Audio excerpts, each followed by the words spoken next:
Estelle Parsons. There? Estelle Parsons sits down and she says, why are you going back to New York? The answer to the question is, my work is there. 2 years ago when they said, why are you coming to California? I said, my work is there. I'm going to run out of this whole thing pretty soon. Now listen. Well, are all the interesting people in New York? Well, don't you think that there are, I don't want to get into this about the difference between here and there because it's boring, but don't you think that there are different kinds of people living in New York from the people who live in California? Sure. Don't you think that they are more stimulating? No. It depends on what you mean by stimulating. They're just different. But the people out here are very interesting and stimulating in another way. Their frame of references, very different. Well, it's hard to know that when all you do is pass them on the freeway in a car. Of course, a couple of more weeks of this baloney at the gas stations, and we'll all be walking. You won't even do that. You know, I had a vision today. I don't want to monopolize this, but I had a vision today. I thought, you know, what if in 2 weeks there is no more gasoline? I mean, what if, or in a month? Yeah. And people roller skating on the Long Island Expressway. Would that be wild? Huh? Would that be unbelievable?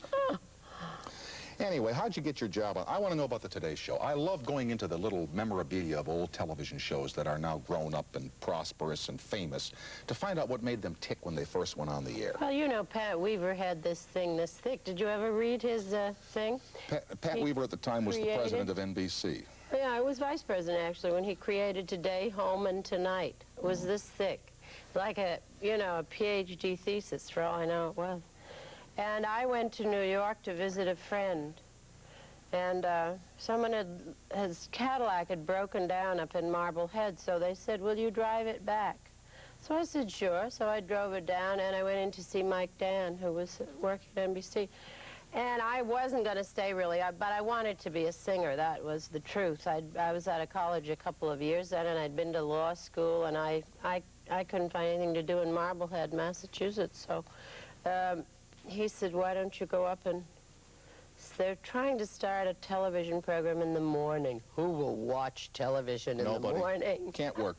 Can't work. That's what everyone Cannot work. said. No.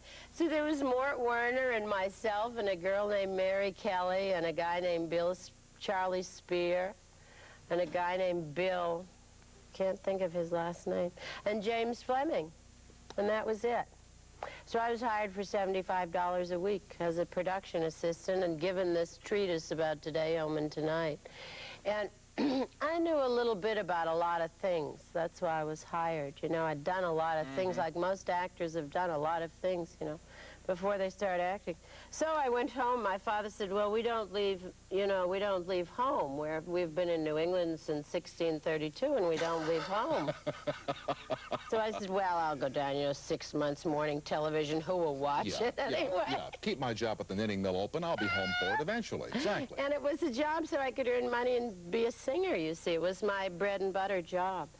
And then we went on the air. Dave was hired, and Jack Lascouli, and James Fleming did the news. He didn't do the news for a long period of time, though, did he? He did until Frank came Blair, on. Yeah. What was the job of production assistant on the Today Show? What were the duties involved? Well, we sat around and thought, what should we put on the program? And it would be this newspaper of the air. So we did things like fly in newspapers from all over the country, and we had this big rack of newspapers. We were in the RCA exhibition hall. And then I contacted all the publishers and got all the new books, and I would supposedly read and then write these little things that Dave would read. So, you see, we did everything. It was production assistant, $75. What we actually did was all put in what, you know, we had input into the program. It was feature producing. You know, you mentioned this man, Mort Werner, who's been on this show once and who was instrumental in getting this show on the air. Yeah. And so help me, at one point he said to me in 1973, before we ever hit the light of day, or the light of night in this case, he said, you know, a good idea might be to have newspapers flown in, and we can have them on a rack, and you can read with other... Did he really? You're kidding. No, I kid you not. No. Funny how old ideas have a way of becoming reborn. Take me back to New England, though. Like you said, your father said, we've been here since 1623, and we don't leave. 32. That's a rather... 1632. That's, I've heard growing up in New England is chaste. Chaste. Ooh. Well, that's the way it is. They've been there since 1632, and there they are. And they're just the same as they were then, I think. Well, it's very strange kind of life. I like it very much. I mean, I'm still a New Englander. They're very outspoken. They don't say anything unless they mean it. You know, they don't say anything unless they have something to say. Very quiet. And when I went to Texas, I couldn't believe it because everybody says, oh, you all come back now, you know. Here? And everybody's so glad to see you. And I thought, what is this strange world? Because in New England, nobody says anything. They don't even say good morning. You know, you walk in, you do what you do, and if someone asks you something, you answer. It's like that. It's so different. I know a bit of it. My father was born in Rutland, Vermont, and we would go back from time to time when I was a boy. And we would run into the New England Reserve and the New England Will. Example, I was learning to drive a car, and I was up near Lake Bomazeen in Vermont, and there was a stoplight and a car ahead of me. The light turned green, and nothing happened. This man wasn't going. So, being 16 years old and brash and arrogant, I hit the horn. He stepped on the brake. He just put those red lights in my face. We sat there for 4 or 5 changes of the light before we finally left. And that's the way those people are. You betcha. We went into a liquor store one time. My father wanted to get a bottle of Grant Scotch. So he went into the liquor store and went over to where they had the scotch, and they had every kind of scotch in the world except Grant Scotch on that shelf, okay? So he went back to the proprietor and he said, do you have any Grant Scotch? And the guy said, all the scotch we got is over there on the shelf. He said, well, I haven't been able to find Grant Scotch. He said, all the scotch we've got is over there on the shelf. My father said, have you ever heard of Grant Scotch? The guy said, mister, I'm going to tell you one more time. All the scotch we got in the store is over there on the shelf. And that was the extent of the information that was accorded the customer in the liquor store. Wow. Was that hard to grow up in that kind of atmosphere? Of course it was difficult, wasn't it? I suppose it was. Well, you did.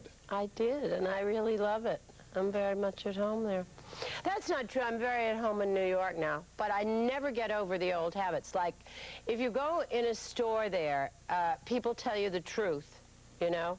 If you order bananas, they give you good bananas. If you go in a store in New York, even if you trade there all the time, you're not ever sure they're going to be good bananas unless you look at them. And you know, I never can get used to that. I automatically expect people to mean what they say. Mm-hmm.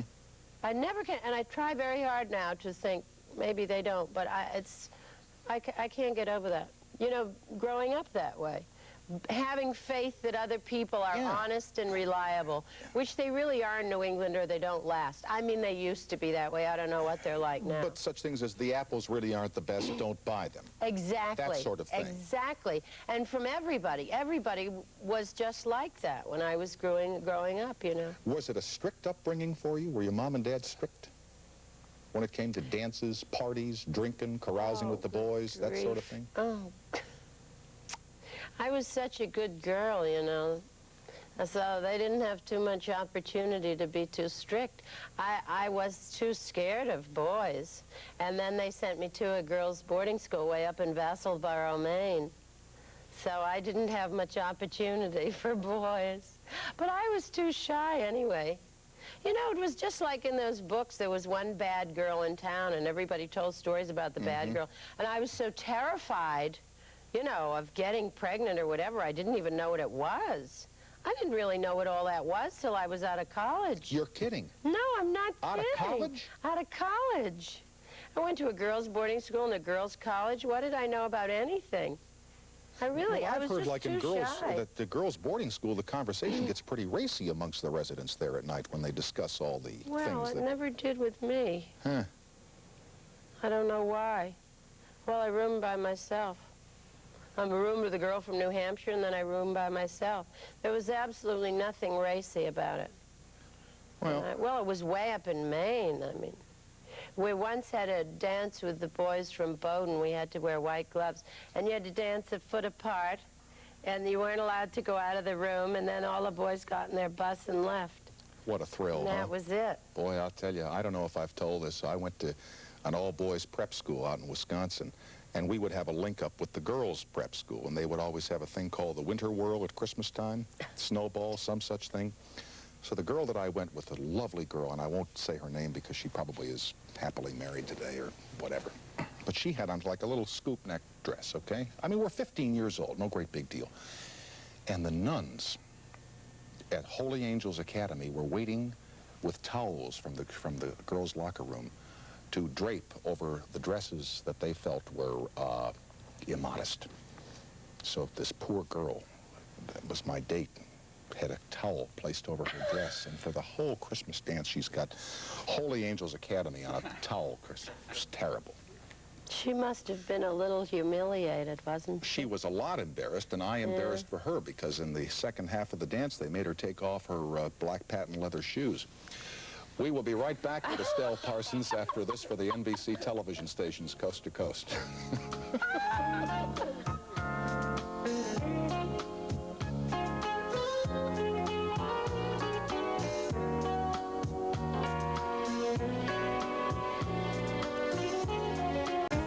Lost along the way and never got you from the position of production assistant. I know, but you don't dare tell why she took over black patent leather shoes on the air, do you? Because black patent leather shoes reflect up. In fact, we have a man coming on this show next week named John Powers from Chicago, who grew up Catholic in the Midwest as I did. So help me, in grade school, the good Franciscan nuns were convinced that the girls should not wear their Mary Janes because black patent leather shoes do reflect up. Now, they aren't radar. I mean, they can't see through all those crinolines and things that you people wear. But the nuns were convinced that the boys were walking around looking at the floor. I never heard that in my life. Isn't that You think incredible? New England was something, huh? Gosh. Anyway, back to... Yes, well, what happened was, you see, I was in charge. Oh, I did all kinds of things, avant-garde films and books and fashions and everything before I finished. But there were only 3 people who could speak on the air. That was James Fleming and Jack Lasculi and Dave, because it was so expensive. It was the first program that was really on every day like that, and the costs seemed at the time astronomical. Now they're nothing, right? But well, I was then made over $1,000 a week. I thought that was a lot of money. That would be nothing to people. How do we get from $75? These days? Well, then when I started working on the air, you see, I made over $1,000 a week. But how did it happen that you... Yes, I was sitting there beside Jack Lasculi, typing. It was a working newsroom, you see, and I got the weather reports also. I wrote up the weather in every city in the country and all that. And Were you there when they had Miss Monitor on? What was her name? Teddy Thurmond? Remember that? There was a lady who did the temperature, and then she'd go Atlanta, 65, no. 42, no. And me, I'm 36, 26. That was never on the 36. Today Show. Oh, yes, it was. On the Today Show? I am convinced. Teddy Thurmond, right? You think it's not working up here, huh? You think it's all gone, huh? No, it's still there in spite of the sunshine out here for 2 years. It's working. It's real. No, I didn't know okay, her. right. So you typed up the weather. But Dave came over one day and he said, you wrote this book review, you might as well read it. It was a book I really liked that Walt Kelly wrote called The Glob, and it was a book about how we began from fishes. Fish came out of the water and grew little legs, and it was a darling little simple beginning sort of book. So I turned around to the camera and told my book review about this book. So they loved it, and then they started sending me, then they sent me to the first remote out in Michigan at Greenfield Village. They were remotes in those days, you know. And then I was the first woman to do political reporting for a TV network after that. I had majored in political science and gone to law school, and I had thought I would go into politics, so I covered a few campaigns for But, like, did you ever think when you went to work at NBC that you wanted to be on the air on the Today Show? I never did want to be on the air at all, and that was why I left, obviously, because after 5 years, then when Dave went on vacation, I would replace him. Then I went as a did special features for the home show. I was doing all kinds of work for NBC. I was in their Bubblegum series. That proved I was a celebrity in those days. I was in the NBC Bubblegum series. I don't even know what that was. Well, they had bubblegum cards. Don't you know what bubblegum cards are, of baseball players? And you Well, you don't have to shout at me, against the Estelle. Of course I know what bubblegum cards are, but Well, I you was say in the- bubblegum series, I thought it was a show. Everything in television is a show. Oh, no, a bubblegum card series. Bubblegum series, that's right. No, it was bubblegum, NBC bubblegum cards. I had an NBC bubblegum card. And they were packed, There I was in my little packed inside of sweater shirt. bubblegum, right? Yeah, okay, right. Okay. And you got 5 cards and a little piece of gum. Yeah. So we always got football players and baseball players. Baseball players, yeah.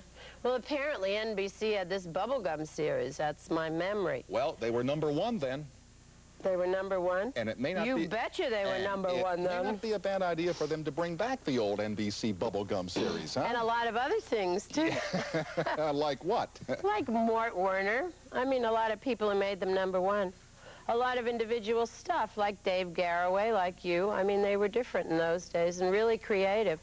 And it's hard to find creative television now. Wasn't it? I mean, you know the kind of person Dave was and the kind of delivery he had and the... you don't see that sort of thing in television so much now. He was an original. He was not cloned from... He was absolutely an original, yeah. Had an original way of working in television. I don't know that you have an opportunity to be that original much anymore. Well, I think some of us have the opportunity. You have the opportunity. Just because I don't take advantage of it is one thing, but... No, but it may just be that people like that aren't going into television. I don't know where they're going, people like Dave. They should be going into television, like you. I mean, obviously have the same ideas that he had in a way. He had variety programs, but he thought it was something between you and the viewer. It wasn't a lot of razzle-dazzle show. It was an intimate medium, which it obviously is. One-on-one communication. Absolutely, yeah. But now you said after 5 years and you made some bucks, you decided to leave. Yes, well, you see, I really wasn't interested in that. I had acted before. I'd acted all my life in community theater. And I had sung with bands. I was singing with bands on weekends when I was on the Today Show, doing all that stuff a whole week. And I wanted to be a singer and be an actress and be like Ethel Merman in musical comedies. That was what I always wanted to be. Yeah. So, and girls would come to me, they'd say, how did you ever break into television? How did you get to be on this program? You know, I was the envy of everyone. And the fact was, there I was, it was my bread and butter job. And I got to be so successful at it. And I really was not committed to it, you know. So then they asked me to go to the Grace Kelly wedding. And I had gotten married and had twins, and I said, I just don't want to go. I mean, I just don't want to go to Europe by myself and chase Grace Kelly and Rainier around. It's just not my bag. I wanted to be interviewed. I didn't want to be doing the interviewing. I want to be Grace Kelly, yeah, right. Exactly. So I gave it up and went on the stage. You like the stage better than television, I read. Adore the stage. Better than movies. Oh, I adore it. Why is it better? When you get out there, you know, and there's 500 or 1,000 people, and for a couple of hours, you got to do it, you know? Oh, it's great. Yeah, and the reviews come in real fast, don't they? Yeah. The reviews are right there. I mean, you either do it to those people or you don't, you know? I love that. That's a real challenge. What is this Miss Margarita's Way? I hear you're really mean in that show. Oh, that's a super piece. That's really it's a one-woman show. It's you. Well, it's really an experience. It's a play. It's a 40-page text by a Brazilian. He wrote it when he was 21 in 10 days, and it's a classic. There's nothing like it in the theater. It's been done all over the world, you know, by leading actresses everywhere, leading directors. Kakianis went back to the Greek stage after 20 years with that piece. It's a satire on power. And, of course, Brazil has what Roberto calls a benign dictatorship, so it came out of growing up in that kind of situation. But it represents your mother, who's the first totalitarian power, and then your teacher, and political power, sexual power, religious power. A lot of it is religious, which you would appreciate, having an understanding of Catholic schools, I guess. You'll love it. You'll love it. And the more repressed or conventional people are, the more they love it. Like, people come from...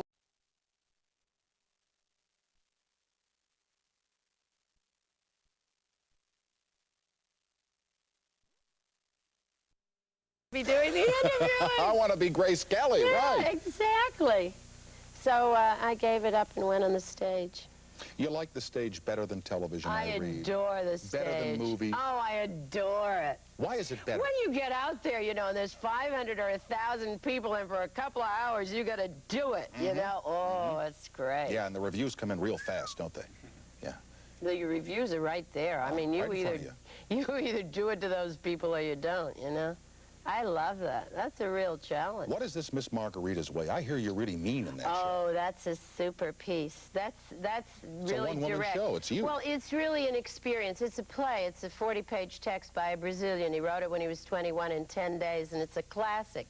There's nothing like it in the theater. It's been done all over the world, you know, by leading actresses everywhere, leading directors. Kakianis went back to the Greek stage after 20 years with that piece. It's a satire on power. And of course, Brazil has what Roberto calls a benign dictatorship. So it came out of growing up in that kind of situation. But it represents your mother, who's the first totalitarian power, and then your teacher, and political power, sexual power, religious power. A lot of it is religious, which you would appreciate, having an understanding of Catholic schools, I guess. You'll love it. You'll love it. And the more repressed or conventional people are, the more they love it. Like, people come from Catholic schools, they go crazy over it. Can you just give me a little example? Can you give me a little setup, some of the things that go on in it? Like you mentioned, it's a satire on power. How is it a satire on power? The teacher's in command of the classroom? Well, it represents all kinds of power, but the reason it's set in the classroom is that that's one of your earliest experiences. So when I come out and I say, good evening to all of you, I'm your new teacher. My name is Miss Margarita. I'm going to write it on the blackboard so that you can memorize it.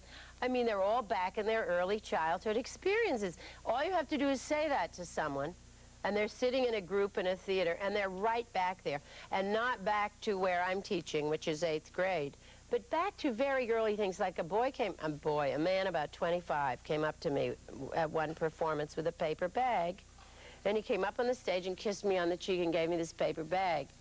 And I knew what was in it, because the energy in the room gets so going, and I knew in that bag was a box of Kotex. Can I say that on the air? Well, you already have.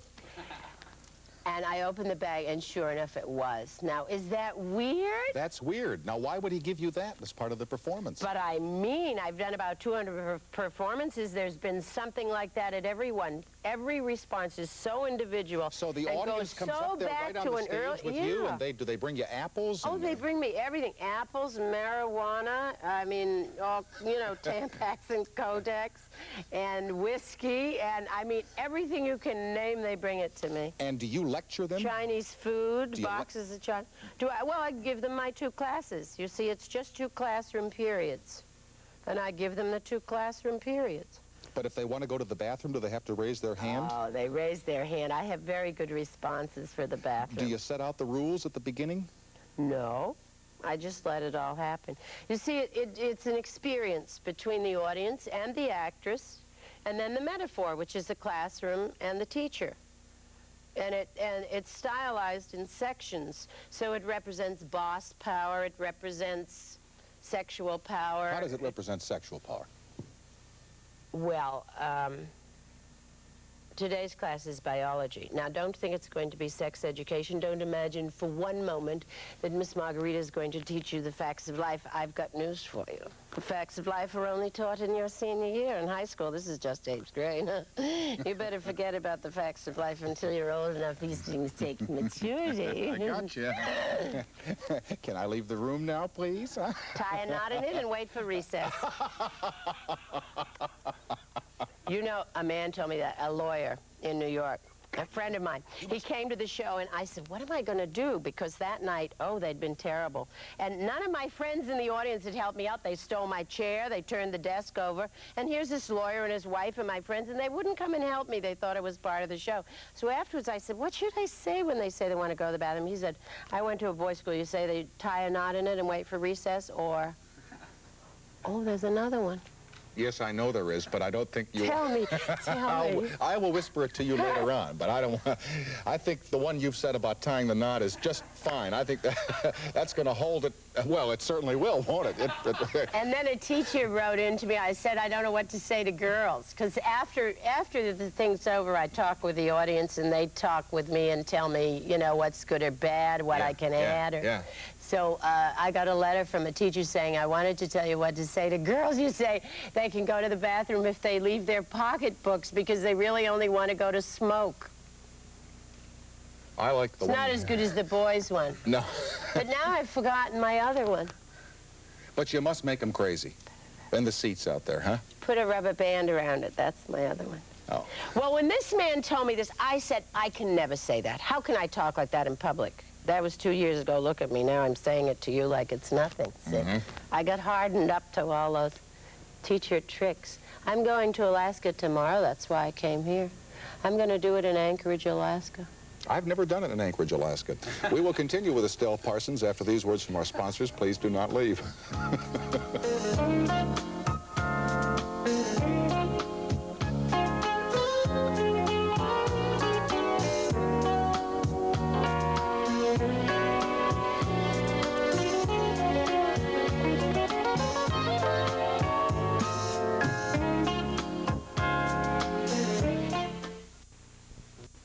Nothing to put it on.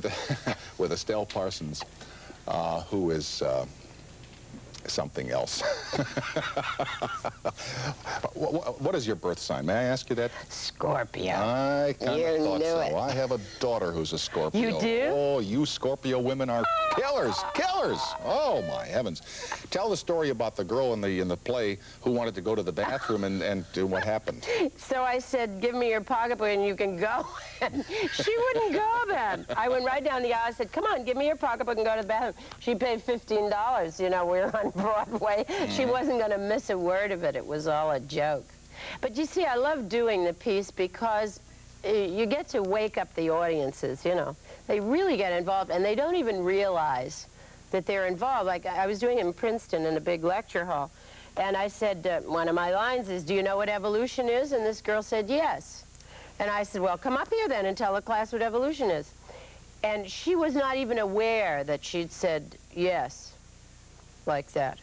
And then another time I say, did any of you choose to be born? Was any of you consulted about the convenience of you being born? Not me. And this woman... They didn't ask me.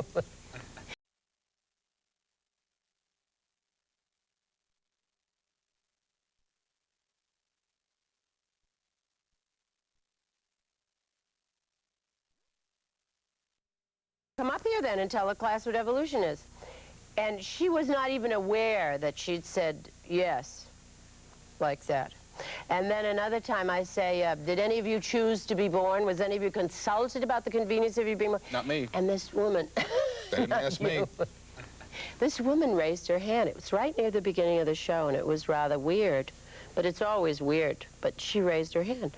And I said, oh, you chose to be born? And she started talking about... She had been told that when we are born, we have had some choice in the birth. And then she all of a sudden realized that she was talking.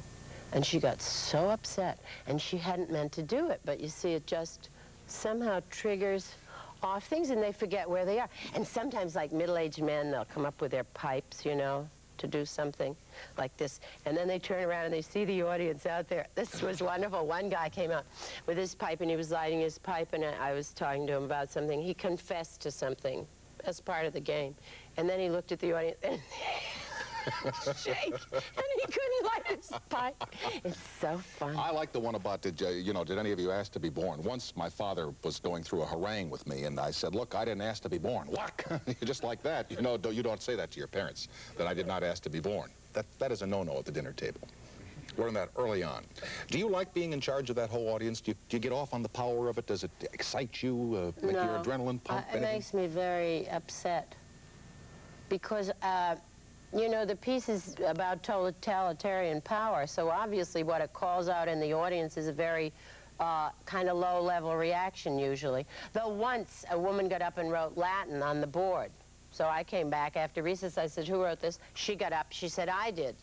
And I said, what is it? And it was a dirty poem in Latin. So she sang it in Latin, and then she sang it in English. I mean, when things like that happen, it's great. But mostly it calls out, you know, because of the power thing, a low level. And I would love to have a communication like this. My problem is I get too interested in the people when they take part. And instead of, you know, humiliating them and putting them down, I get all interested. Do you have a book that we should talk about, or you don't have any book? No, I'm the only person extant of the female sex who hasn't got a book. Why should I have a book when I can talk? Well, everybody has a book these days. I know, they really do. I don't want to write a book. I don't want to. I'm too busy. Too busy. What happens after Miss Margarita's Way? Well, a lot happens in between Miss Margarita's Way. I directed Antony and Cleopatra, an experimental production in New York. They said maybe it would change the frontiers of theater in New York. That was nice for my first time out. Did it? Well, I think probably for people who came. It was just a 16 performance thing, but I'm going to do a lot more of that. Experimental, my way of doing the classics. And that's what I'm really anxious to do, get a classical, typically American classical theater going that really good talents can work in. We don't have that. A lot of stuff for beginners, but not a classical theater for really seasoned performers. I don't really have time to pursue this, but I want to just hear a little bit of it. Experimental theater. Define that for me. Well, it means you take Shakespeare and you work together creatively with a group and you find what you feel is the life and the heart of the play rather than just doing the lines with a good accent. You see? That's what I mean by experimental. Doesn't sound very experimental, but if you get a really creative group of people in a room and you say, what's going on in this play? The idea being that the text is the result. I mean, we're talking, but what we're talking is not what we're saying, right? So if you have a play, you've got to have more than what's coming out. This is the frosting on the cake, but this is the cake. So you read the text and then you say, what's the play? What's really going on in this play? And then you just bat that around for as long as you have time and try to find the heart. So you don't go to the theater and, you know. Yeah, nod off. Oh. Because it's a classic. You really make it alive and funny and fun and human. Because classics are obviously human. I mean, they must come closer to the human predicament. That's why they're classics, right? Exactly. So what's the point of getting up there and pontificating with them? No point at all. You should be making them human. Funny, sad, crazy, all that stuff. Okay. Have a nice trip to Alaska. Thank you. I hope so. Are you going on the plane or on the boat? Oh, the plane. Oh, because the boat is charming. The boat's nice. I did that. I've been there before backpacking. Oh, well, you know, that's why I wanted to go back and play for them. Okay. So I'm excited about it. They'll love it up there. I hope so. And it'll be in New Rochelle, June 16th? Yeah. I'll be there. Ah, Promise. great. I'll be there. Good. But I'm not going to tie the knot. My thanks to Estelle Parsons. We will continue after these words from the NBC television station with Judy Chavez, so stay tuned.